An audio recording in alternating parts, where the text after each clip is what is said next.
앞에 잠시 말씀드린 것처럼 오늘부터 대강절 혹은 대림절이 시작됩니다. 예수님께서 이 땅에 오셨습니다. 그리고 예수님께서 이 땅 가운데 많은 일들을 하셨지요. 예수님께서 십자가에 못 박혀 돌아가시고 또한 부활하셨습니다. 부활하신 후에 제자들에게 나타나 계시고 또 그 이후에 천국에 올라가실 때, 하늘에 올라가실 때에 예수님께서 제자들에게 다시금 내려오겠다라고 이야기하셨어요. 그래서 우리가 그 날을 기대하고 소망함으로 기다리는 그러한 시즌이 바로 대강절입니다.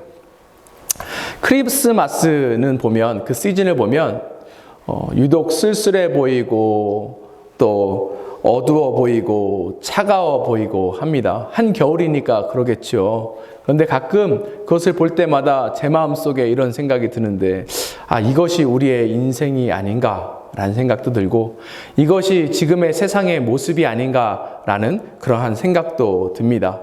그러니 이 시즌에 서로 이 차갑고 어두운 이 분위기를 전환시키기 위해서 서로 선물을 주고받으면서 따뜻함을 나누는 것 같습니다. 크리스마스가 되면 아이들이 가장 소망하는 것이 무엇일까요? 바로 선물이죠. 그 전부터 아이들이 물어봐요. 아빠, 이번 크리스마스 때 선물은 뭐 줄 거야? 이렇게 물어봅니다. 그걸 들으면 저 어렸을 때도 생각이 나요.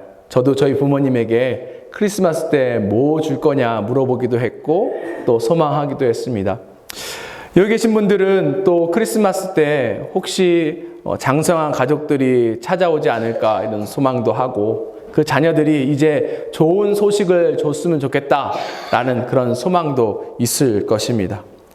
여러 가지 소원이 이루어졌으면 좋겠다라는 소망을 가지고 있는데, 사실은 소망은 우리 주님이십니다. 우리 예수님만 소망이셔요.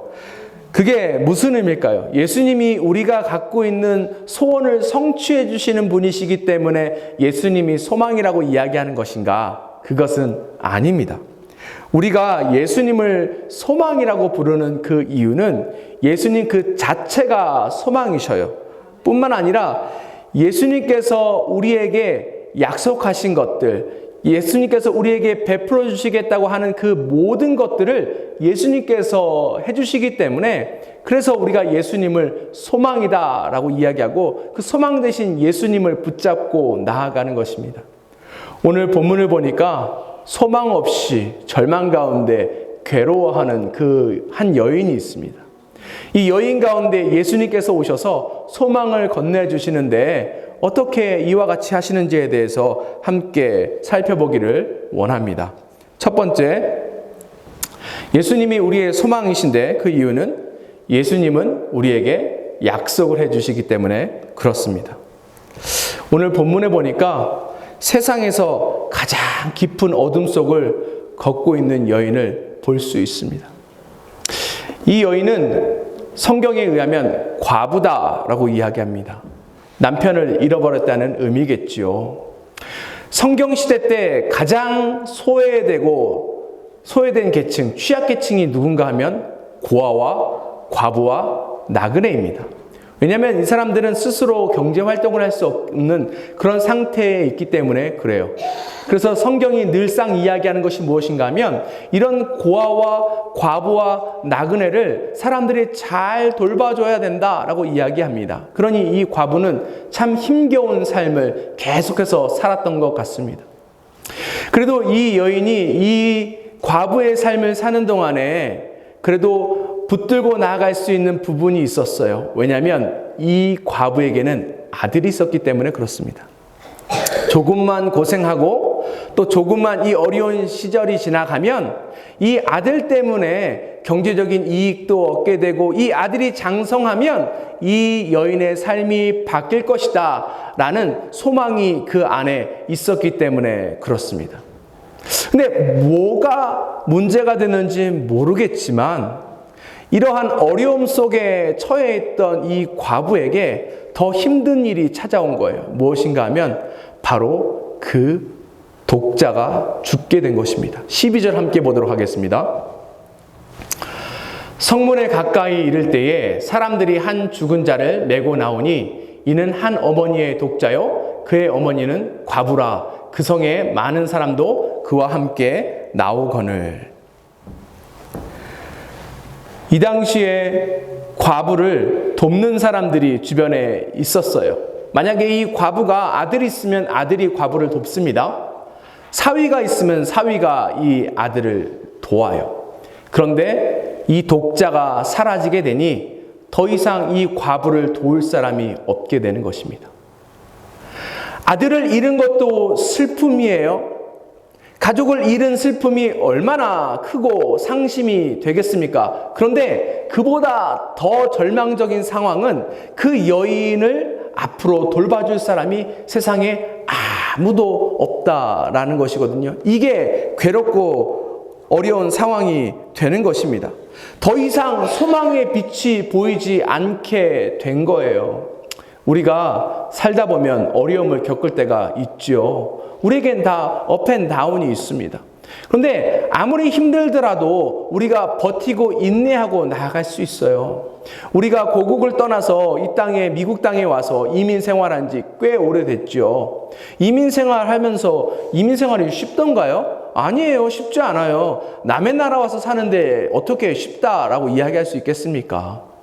그 당시에 겪은 아픔, 고통, 이런 것들 이야기해보라고 하면 며칠 이야기해도 부족할 거예요. 그만큼 힘들고 어려웠습니다. 그런데 그 과정을 어떻게 지나가실 수 있었어요? 소망이 있었기 때문에 지나가는 거예요. 조금만 노력하면, 조금만 고생하면 지금의 고통과 이 고생이 우리에게 무언가를 줄 수 있다라는 소망이 우리로 하여금 어려움을 이기게 할 수 있었는데, 만약에 우리 생각에 더 이상 소망의 빛이 보이지 않는다, 사방의 우격삼을 우리가 당하고 있다라고 느껴지면 아무것도 할 수 없을 것입니다. 그게 소망이 있고 없고의 차이입니다.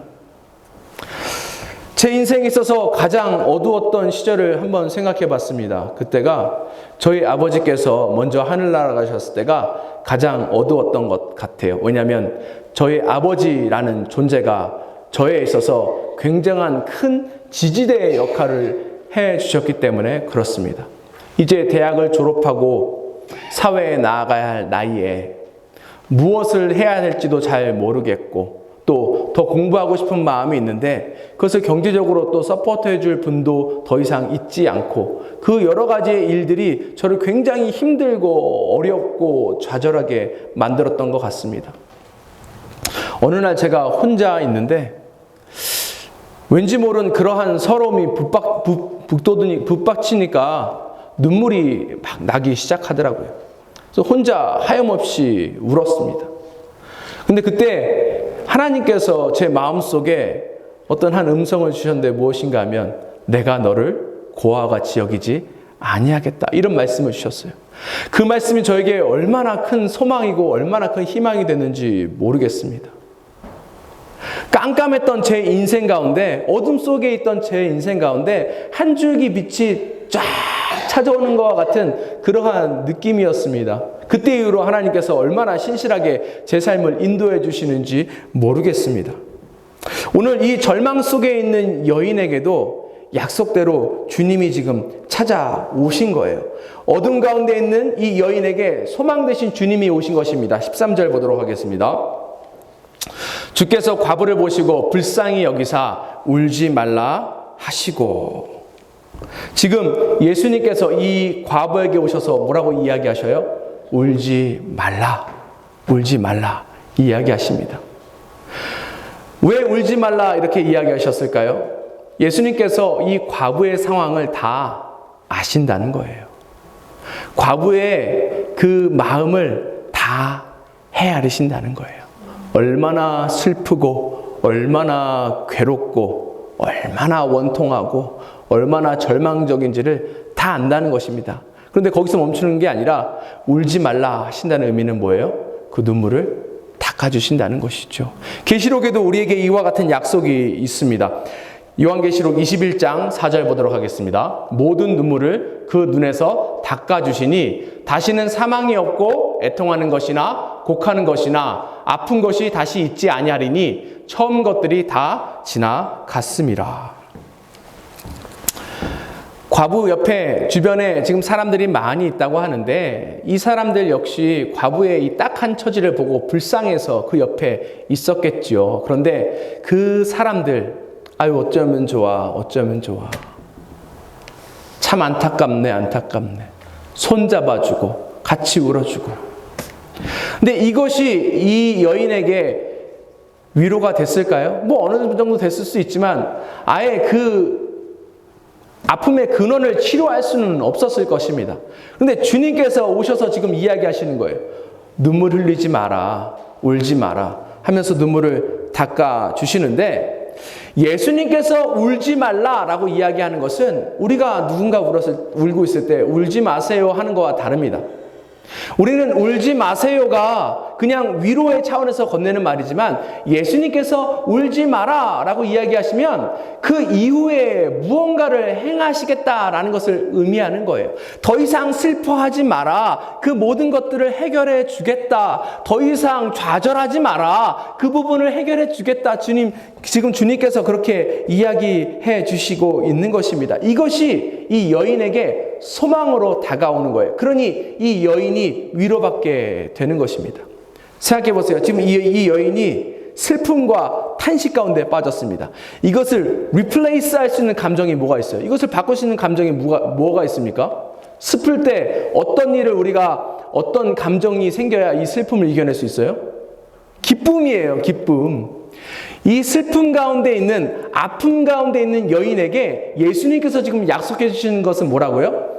기쁨을 주겠다라고 이야기하시는 것입니다. 우리 삶이 어렵죠. 삶이 괴롭습니다. 제가 지금 여기 계신 분들이 어느 상황에 처해 있는지 정확하게 모를 수도 있어요. 얼마나 깊고 어둡고 아픈 곳에 계시는지 저는 잘 이해할 수 없을지도 모릅니다. 그런데 우리 주님은 아신다는 거예요. 그리고 우리 주님은 이 모든 것들을 회복시키실 수 있다라는 것입니다. 지금 세상이 살기가 어렵습니다. 특별히 믿음의 성도들이 믿음을 가지고 세상을 살아가기가 힘든 세상이 되었어요. 어느 크리스찬 아리클을 읽어보니까 뭐라고 나와 있냐면 더 이상 미국은 기독교 국가가 아니다라고 이야기합니다. 과거 유럽이 겪었던 그 모든 일들을 동일하게 겪고 있다라는 거예요. 이제 세상에 나가서, 회사에 나가서 자기 믿음을 선포하고 믿음대로 살아가는 게 너무 힘들고 어려운 그런 시대가 되었다는 것입니다. 유다가 멸망하고 유다 백성들이 바벨론의 포로로 끌려갔습니다. 그 중에서 성전에서 예배하던 자들이 있었어요. 이 사람들은 늘상 하나님 앞에 예배하던 자들이니까 악기도 잘 다루고 목소리도 너무너무 좋았던 사람들입니다. 그런데 바벨론 사람들이 이 사람들을 끌고 와서 하는 것이 무엇인가 하면 악기도 잘하고 노래도 잘하고 하니까 한번 노래 불러봐. 이 사람들은 하나님 앞에 찬양하고 예배하던 사람인데 이제 바벨론 사람의 유흥을 위해서 그 사람들의 기쁨을 위해서 그 모든 것들을 해야 된다는 것이 너무나도 괴롭고 자괴감에 빠져서 울다가 더 이상 이 일을 하지 않겠다라고 하고 자신이 가지고 있는 악기를 나뭇가지에다 걸어놓고 옵니다. 시편에 나오는 이야기죠. 이와 같이 우리가 세상에서 믿음 생활하기 어려운 시대가 되었어요. 그런데도 기억하세요. 주님께서 약속 가운데 우리 가운데 오셨을 뿐 아니라 우리에게 더 좋은 것을 주시기로 약속하셨습니다. 그러니까 주님이 우리의 소망이 되시는 거예요. 크리스마스의 기원에 대해서 제가 살펴본 것이 있는데 여러 가지 많은 기원들이 있습니다. 그 중에서 왜 크리스마스가 12월 25일로 교회가 정해놓고 기념하냐 하면 12월 25일이 1년 중 가장 어두운 시기이기 때문에 그렇다라고 이야기합니다. 가장 어두운 날에 약속대로 빛이신 예수님께서 우리 인생 가운데, 이 세상 가운데 오셨다는 거예요. 그것을 우리가 기억했으면 좋겠습니다. 우리 삶에도 동일하죠. 우리가 어둠 속에 있을 때 주님이 약속대로 우리 인생에 오셔서 우리의 절망적인 상황을 비춰주셨을 뿐만 아니라 우리에게 더 좋은 것, 더 풍성한 삶을 주님께서 약속하셨습니다. 그 약속을 기억하면서 주님 앞에 온전히 나아갔으면 좋겠습니다. 예수님이 우리 인생의 소망이십니다. 두 번째, 왜냐하면 예수님은 사랑이시기 때문에 그렇습니다. 우리가 1년 동안 마가복음을 보면서 예수님에 관련돼서 배운 게 하나 있죠. 무엇인가 하면 예수님의 사역의 동기, 예수님의 기적의 동기는 무엇인가 하면 바로 불쌍히 여기는 마음이에요. 오늘 이 본문에도 예수님께서 절망 가운데 빠져있는 과부를 보시면서 불쌍히 여기십니다. 13절 상반부 보도록 하겠습니다. 주께서 과부를 보시고 불쌍히 여기사. 이 불쌍히 여기다라는 단어의 그 의미는 무엇인가 하면 창자가 끊어지는 듯한 아픔이 그 안에서 나왔다라는 의미예요.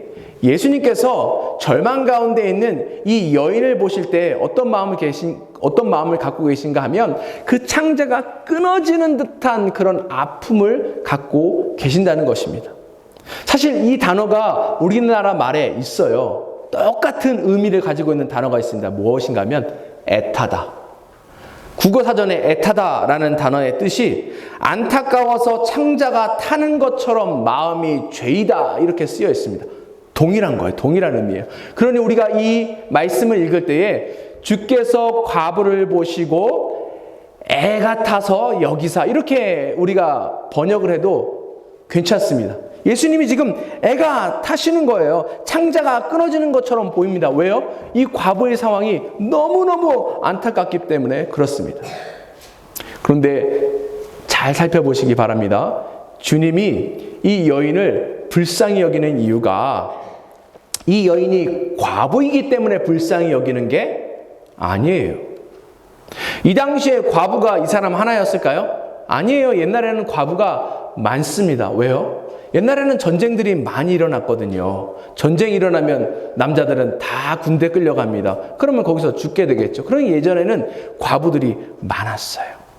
또 가족을 잃은 사람이 오늘 이 나인성에 있는 이 과부 한 사람만 가족을 잃었습니까? 아니에요. 가족 잃은 사람들이 많이 있었습니다. 그런데 예수님께서 왜 유독 이 여인을 보시고 불쌍히 여기시고 애가 타는 마음이 생기셨는가 하면 이 여인이 이 죽은 아들을 보면서 이제 자기 인생에는 소망이 끊어졌다라고 생각하며 절망 가운데 빠져있기 때문에 그렇습니다. 주님이 모셨을 때에 이 여인이 불쌍한 이유는 세상에 소망을 두고 온전한 곳에 소망을 두지 못하고 절망 가운데 빠져있는 그 모습을 보시면서 안타까워하시는 거예요. 그 마음은 우리도 동일합니다. 주님께서 세상을 보실 때도 동일한 거예요. 이 여인이 절망스러운 이유가 아들이었기 때문에 절망스러운 게 아니고 남편이었기 때문에 절망스러운 것이 아니고 이 사람의 인생 가운데 예수님이 계시지 않기 때문에 절망스러운 것입니다. 그것을 모르고 슬퍼하니 이 모습이 안타까운 거예요. 우리 주님은 주님 없이 살아가는 인생들을 보시면서 동일한 안타까운 마음, 불쌍한 마음, 애가 타는 마음으로 보신다는 사실을 우리가 기억했으면 좋겠습니다. 예수님께서 소망 가운데 이 땅에 오셨어요. 예수님의 오심에 대해서 이사야 선지자가 미리 예언을 했습니다. 이사야 9장 2절입니다. 흑암에 행하던 백성이 큰 빛을 보고 사망의 그늘진 땅에 거주하던 자에게 빛이 비치도다. 이거는 이사야가 살던 시대를 이야기할 수도 있습니다. 왜냐하면 이사야가 살던 시대도 흑암이 가득했어요. 어둠 속에 빠져 있었다는 것입니다. 예수님 시대에도 마찬가지죠. 예수님 시대에도 흑암이 그곳을 가득 덮었습니다. 어둠 가운데 있다는 것이에요. 그렇다면 우리가 살고 있는 때는 어떻습니까? 우리가 살고 있는 때도 역시 어둠이 우리를 사로잡고 있는 때예요. 어둠 가운데 있다는 의미가 무엇입니까? 무질서하다는 거예요. 어둠 가운데 있다는 의미가 무엇입니까? 그 속에 악이 만연한 거예요. 악이 만연하고 무질서하면 그곳에 사는 사람들은 고통 가운데 있을 수밖에 없는 거예요. 아픔 가운데 있을 수밖에 없는 것입니다. 그 가운데 소망을 찾지 못하고 절망과 괴로움에 빠질 수밖에 없다는 거예요. 그런데 주님께서 우리에게 주신 약속이 뭐예요? 그 절망 가운데, 어두운 가운데 소망의 빛이 임하신다는 것입니다. 이 빛이 누구예요? 바로 예수 그리스도시다라는 것입니다. 이 소망의 빛이 이 과부에게 와서 이 과부의 문제를 해결하기 시작합니다. 14절 상반부 볼까요? 가까이 가서 그 관에 손을 대시니 맨 자들이 서는지라. 예수님께서 과부에게 울지마, 울지마 눈물을 닦아주십니다. 그리고 무언가 일을 행하시겠다 약속하시죠. 그리고 나서 뭘 하셔요? 죽어있는 그 청년에게 다가가서 그 관에 손을 얹으십니다. 관을 만진다라는 이 표현이 나와 있는데 이게 엄청난 것입니다. 엄청난 사건이에요. 왜냐하면 그 당시 율법에는 죽은 자 근처에도 가면 안 됩니다. 죽은 자를 만지면 안 되는 거예요. 민수기 19장 11절 보도록 하겠습니다. 사람의 시체를 만진 자는 이래 동안 부정하리니. 유대인들은 율법에 따라서 늘 정결과 성결을 유지해야 돼요. 그래야 하나님 앞에 나가서 예배도 할 수 있고 또 공동체와 함께 살아갈 수 있기 때문에 그렇습니다. 그래서 어떻게 언제든지 사람이 부정해지면 정하게 하기 위한 그러한 모든 프로세스를 거치게 되어 있습니다. 근데 그 중에 하나가 뭔가 하면 시체를 만지는 거예요. 시체를 만지면 7일 동안 부정해서 예배도 드릴 수 없고 공동체 가운데 가족과 함께 살아갈 수도 없는 것입니다. 근데 예수님께서 친히 이것을 하신 거예요. 안 그래도 사람들이 예수님의 틈을 잡기 위해서 그 혈안이 돼서 일거수일투족을 감시하고 있는데 예수님께서 그 모든 것을 아시지요. 그럼에도 불구하고 아랑곳하지 않으시고 죽어있는 그 청년을 만지신 거예요. 이것은 예수님의 헌신입니다. 왜 예수님께 헌신하셨어요? 예수님이 이 절망 가운데 있는 여인을 사랑하시기 때문에 그렇습니다. 우리가 사랑하지 않으면 헌신할 수 없는 거예요. 예수님이 이와 같이 헌신하셨다는 의미는 예수님께서 이 여인을 사랑하셔서 이 여인의 문제를 해결해 주시기 위해서 그런 것입니다. 보세요. 이 14절을 보니까 예수님께서 다가가서 관에 손을 대니까 어떻게 되는 거예요? 사람들의 장례 행렬이 멈추게 되는 것입니다. 이 장례 행렬이 멈췄다는 의미가 무엇인가 하면 이제 이 여인의 고난과 아픔과 고통이 멈춰지기 시작했다는 거예요. 왜요? 예수님의 헌신 때문에, 예수님의 사랑 때문에 그와 같이 되었다는 것을 이야기하고 있는 것입니다. 이 사랑은 무엇이죠? 정확히 이야기하면 예수님의 사랑은 십자가의 사랑입니다. 제가 시카고에 있을 때 처음 사역할 때 담임 목사님께서 해주신 이야기가 있어요. 참 그 이야기에 동의도 하고 좋은 인사이트가 있다라고 생각했습니다. 무엇인가 하면 우리는 살다 보면 어려움을 겪게 된다는 거예요. 어려운 상황 가운데 빠질 수 있다는 것입니다. 이사야 43장 2절 보도록 하겠습니다. 내가 물 가운데로 지나갈 때에 내가 너와 함께 할 것이라. 강을 건널 때에 물이 너를 침몰하지 못할 것이며 내가 불 가운데로 지날 때에 타지도 아니할 것이요 불꽃이 너를 사르지도 못하리니. 이걸 뭘 이야기하냐면 인생 가운데 우리가 겪을 수 있는 고난과 아픔에 대해서 설명하는 것입니다. 흔히 우리가 이야기하는 물의 시험, 불의 시험을 이야기하는 거예요. 사람들이 인생 가운데 겪는 고통이 어떤 것은 물의 시험과 같이 힘들고 어떤 것은 불의 시험과 같이 힘들다는 것입니다. 그런데 이러한 고통스러운 상황들, 고통스러운 환경이 십자가인가? 아니에요. 이걸 성경은 십자가라고 이야기하지 않습니다. 십자가는 무엇인가 하면 이와 같은 고통스러운 상황 가운데에 내가 선택하는 게 십자가라는 거예요. 우리 주변에 보면 자꾸 버깅하고 힘들게 하고 어렵게 하는 그런 사람들이 있을 수 있습니다. 그런 상황이 어려움이고 고통이라고 느낄 수 있죠. 근데 그때 십자가는 뭐예요? 그럼에도 불구하고 그 사람에게 도움을 주는 것. 이거 우리가 선택할 수 있는 거잖아요. 이게 십자가라는 것입니다. 예수님께서 이 땅 가운데 오셔서 사역하실 때 어려움을 겪으셨어요. 사람들에게 손가락질도 받으시고 또 서기관들, 바리새인들, 이와 같은 종교 지도자들에게 귀신 들렸다라는 이야기도 들으십니다. 어려운 상황이에요. 굉장히 힘든 상황입니다. 그런데 이것이 십자가가 아니라는 거예요. 십자가는 무엇인가 하면 예수님께서 재판 가운데 아무 말씀하지 않으시고 그 모든 누명을 다 쓰신 거예요. 왜요? 그래서 십자가에 못 박혀 돌아가시기 위해서인 것입니다. 그것이 우리를 살리기 위해서라는 거예요. 이것이 십자가라는 것입니다. 그런데 예수님께서는 친히 그와 같은 헌신을 지금도 이 과부에게 해주고 계시는 거예요. 주님께서 우리 인생 가운데 이와 같이 간섭하십니다.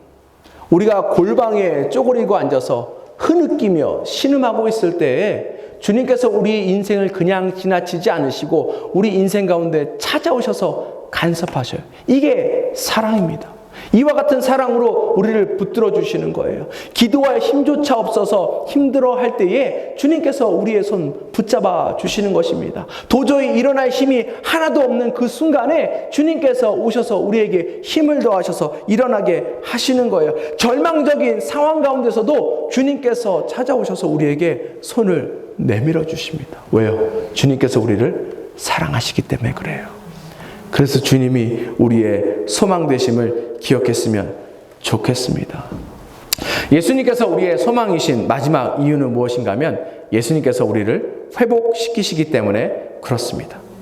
예수님께서 긍휼한 마음으로 이 과부에게 다가오시고 또 소망 없이 힘들어하는 이 과부의 눈물을 닦아주실 뿐만 아니라 죽어있는 청년에게 나아가서 청년에게 말씀하시죠. 14절 보도록 하겠습니다.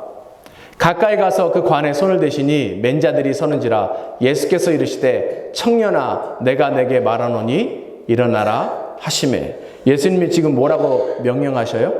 일어나라. 그러니까 어떻게 됐대요? 일어났어요. 아멘이십니까? 이게 우리 주님의 능력이에요. 다른 것들 필요 없습니다. 주님 말씀하시면 말씀대로 되는 거예요. 왜요?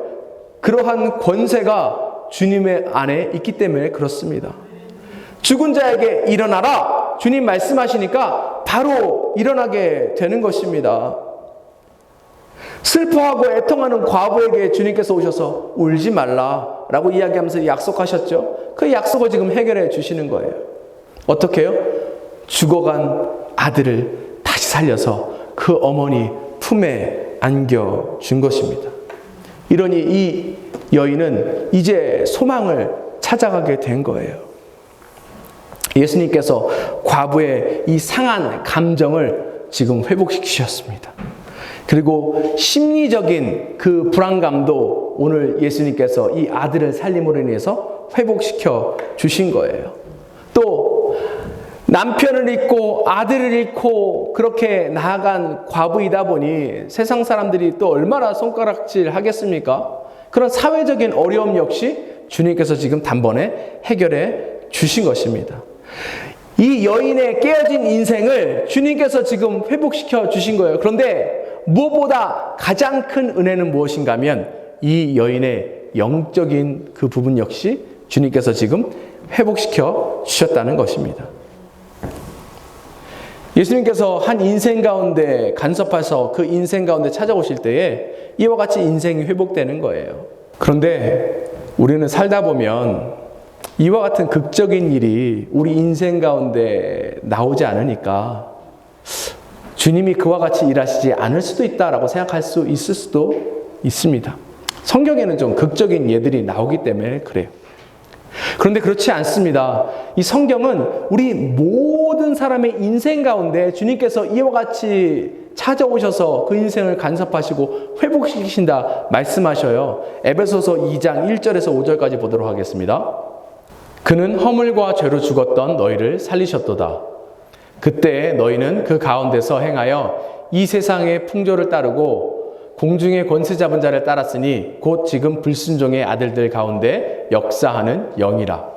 전에는 우리도 다 그 가운데서 우리 육체의 욕심을 따라 지내며 육체와 마음에 원하는 것을 하여 다른 이들과 같이 본질상 진노의 자녀이었더니 긍휼이 풍성하신 하나님이 우리를 사랑하신 그 큰 사랑을 인하여 허물로 죽은 우리를 그리스도와 함께 살리셨고 너희는 은혜로 구원을 받은 것이라.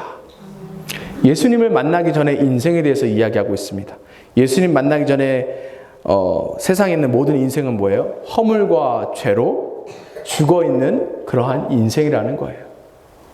그러니 세상에 소망을 두고 세상을 따라 살아가고 있다라고 이야기하고 있습니다. 세상에 소망을 두고 세상을 따라가는 사람들의 특징이 뭐예요? 육신의 정욕, 안목의 정욕, 이생의 자랑대로 살아가는 것입니다. 그것이 인생의 소망인 줄 알고 살아가는 거예요. 우리 육신의 정욕을 가득 채우는 것이 우리 삶 가운데 기쁨을 주는 것이고 우리 삶에 만족을 주는 것이라고 세상은 우리를 속입니다. 안목의 정욕이 우리의 소망이라고 세상은 우리를 속이는 거예요. 이생의 자랑이 우리가 붙들고 나아가야 할 우리 인생의 골이라고 세상이 이야기하는데 과연 그런 것인가? 아니에요. 세상은 그로 인해서 우리로 하여금 늘상 절망 가운데 빠지게 만들고 그마저 있던 우리 안에 있는 소망들을 다 빼앗아 가버립니다. 우리가 이와 같은 인생을 살았다는 거예요. 그런데 어떻게 회복됐습니까? 예수님께서 우리 인생 가운데 찾아오심으로 인해서 이 모든 것들이 회복되었어요. 우리가 얼핏 보면 예수님께서 지금 이 과부의 아들, 죽은 아들을 살리셨기 때문에 그것 때문에 이 과부가 다시 소망을 찾고 회복되었다라고 생각할 수 있지만 아닙니다. 과부는 이제 알았어요.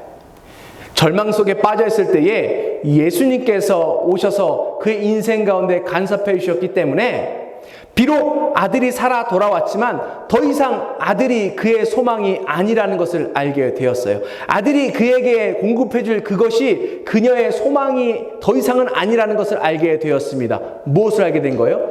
예수님만이 그의 소망임을 알게 된 것입니다. 성경은 예수님을 뭐라고 이야기하냐면 신랑이다 라고 이야기합니다. 우리는 뭐라고 얘기해요? 신부다 라고 이야기해요. 근데 성경이 왜 신랑 신부의 비유를 들었는가 하면 신랑의 역할은 무엇인가 하면 늘상 신부에게 좋은 것을 공급해 주는 거예요. 그리고 그 신부의 삶을 악으로부터 보호해 주는 것입니다. 반면에 신부의 역할은 뭐예요? 그런 신랑을 끝까지 충성스럽게 사랑하는 것입니다.